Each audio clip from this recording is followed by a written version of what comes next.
Should we have done that sooner? We are doing it. But should we have done it sooner? We are doing it. So here is a great example of where she was very connected to herself and she really held her power. She just simply repeated the question instead of getting ruffled. A problem that we see, especially with women, is that we have this need to over-explain, justify ourselves. And in her case, it would have been so easy because he kept at her this whole interview. It would have been very easy for her to start to over-explain, but instead she just repeated what she said and moved on. And that's exactly how all you women want to come across in your conversations and interviews as well. In months and weeks, the administration hasn't been able to convince one or two senators to come around. How are you going to do that in 2 or 3 days? If I may, I'd like to contextualize this conversation. So this is a very common posture shift for women who are kind of gearing up for a fight. You'll notice the coming across and then the head tilts. And perhaps we'll even touch our hair or purse our lips and then tilt that head. And men recognize it and notice that we've gotten under their skin.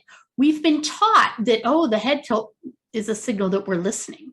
Not unless there's other listening skills going on, like you're leaning forward and you're nodding and you're encouraging them to continue. If you're tilted this way, it's and you're ready for a fight. So ladies, I usually tell you, and men too, but in general for women, to take the tilt out of it. If you can, remember to stay connected and in one line with your body, and then you won't have that problem. And you know, the other piece of this was, if I may, here's the thing, she doesn't need to ask permission. None of us have to ask permission. Just go, the minute you ask for permission is a minute that you lose your power. Just simply go to contextualize this conversation and keep going. But instead she went, if I may, to contextualize this conversation. You don't need to ask permission. Just go right to the point. Okay, let's look at the next clip. But before we go, Alison, again, what's your website? Movingimageconsulting.com. And mine is speakfromyourpower.com. All right, let's see the next clip. Well, when we have the discussion about who's responsible, I will not absolve the 50 Republicans in the United States Senate from responsibility for upholding one of the most basic and important tenets of our democracy, which is free and fair elections and access to the ballot for all eligible voters. So here's another challenge that a lot of women have when communicating, is that when we get stressed and we want our voices heard, we tend to go higher in our tones. And so when she said, I will not absolve the 50 Republicans, or you'll see that whole thing, her voice starts to go higher and higher and higher. And as it is, if you look back at that clip, his eyebrows, Craig's eyebrows are starting to lift like, oh, I've gotten under her skin. So with what happens is that as we go higher in our tones, two things happen. The first is that men actually don't hear super high overtones. So dogs hear super high overtones, which is why when Snoopy is barking, we're like, hey, Snoopy, what's going on? And Snoopy can hear something, but we can't. Men are opposite from dogs. Men can't hear super high tones. So the minute that we go higher and higher, they tune us out. But the other piece of it is the reason why the voice gets higher is because when you're in a stress response. So she got stressed, which means that her heart rate spread up, which then caused tension in the chest and the throat, and then it pushed her voice nice and high. So it's really important to, especially in situations where you're being razzled or where you know someone's going to come at you, really ground into your body, drop that voice. So if I was her, I would have done it this way. Instead of getting higher, I would have slowed down and said, I will not absolve the 50 Republicans who da da da da da. So that's a very different energy from, I will not absolve the 50 Republicans. So it's really important to learn, ladies, to ground into your body and really center. Yes, slowing down is a great opposite to use from what men are expecting, particularly if you're trying to almost surprise them back or to get your power back. When you do the opposite of what they expect, they're like, wait, the pitch got lower and she slowed down. That's not normal. And then they'll listen because it's different than what they were expecting. So ladies, you can really control the conversation with that grounding and with that tempo change. Absolutely. Okay, we've got a couple more clips. Let's look at the next one. Why has the administration not been able to get Senate Democrats on board? We are not giving up. No, but the question was why has it taken But this you're long? acting as though it's over. Well, I mean, you've It's been, not over. so it's going to happen by Monday. I'm saying it's not over, and we don't give up. We don't give up.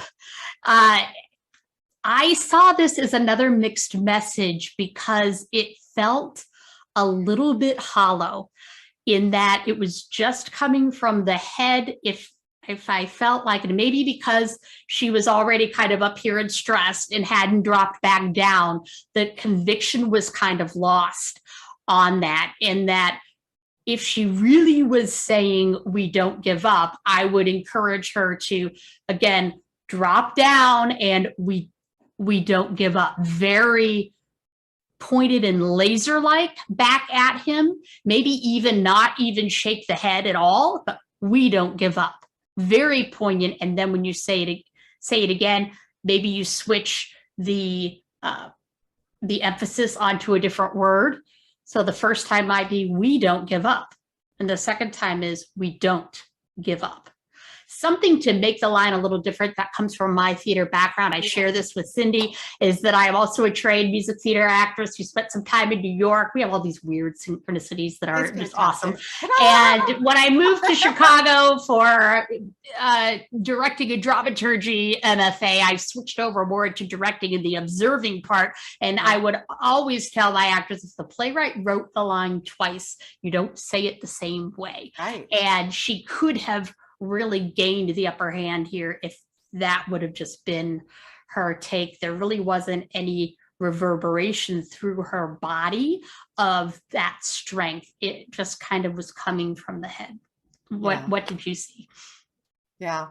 And I love that you talk about that. If you say something twice, it needs to mean something different twice. You gotta, I mean, as actors, it's about what's that beat. So we don't give up. And then what does it mean the second time? We don't give up. Do you hear me this time? Like it's, so I love that you broke that down, Alison. Okay, we've got one more, everybody. Let's see what this clip is. Are we going to see the same Democratic ticket in 2024?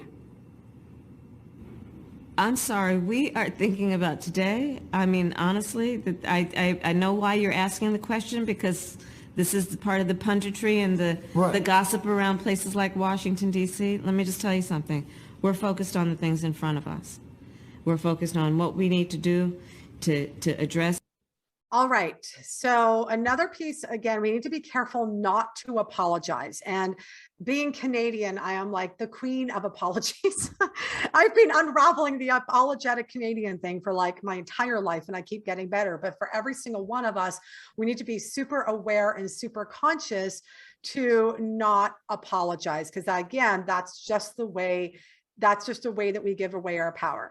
And having said that, we really want to acknowledge that being a leader of any political persuasion or any business persuasion is very, very challenging. You are in the public life. So in no way was this analysis meant to be judgmental. It was just about, these are the tactics that were used. This is how it showed up. And these are the suggestions to amplify your leadership, whether it's VP Harris or anybody. This is how you could really amplify your leadership.